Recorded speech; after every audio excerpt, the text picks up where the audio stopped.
going to kind of go over crocheting tension now that you've had a little practice. If you're having trouble with it being too tight, I would just start using a larger hook until you get the hang of it. And then if you're making your stitches too loose, I would just go to a smaller hook. I'm going to go ahead and go into a little bit about yarn tension during this video because I think this is the best time to do this. Single crochet is going to be one of the crochet stitches you use very often.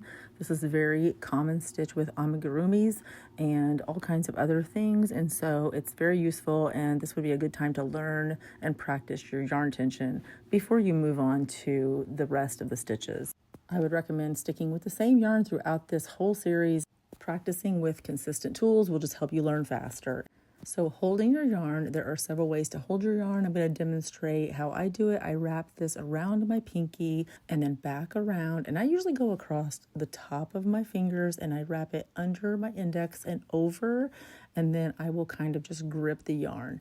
There are many ways to do this. You just have to figure out what works for you. Try different ways until it feels comfortable to you. So what I want you to do to practice your yarn tension is just chain 20 stitches and just see how tight or loose your loops are. Aim for a consistent size.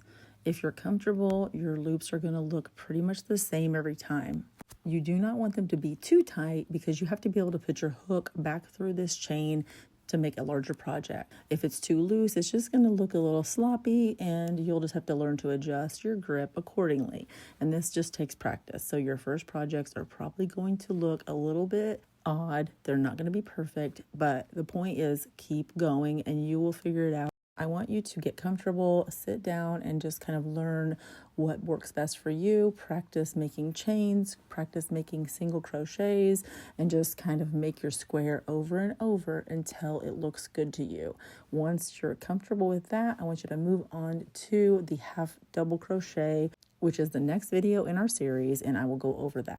And as always, if you're new here and you like this content, you want to see more of it, consider clicking the bell icon so you get notified whenever I make more videos.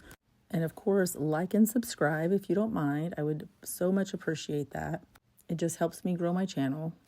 And I'll see you in the next video.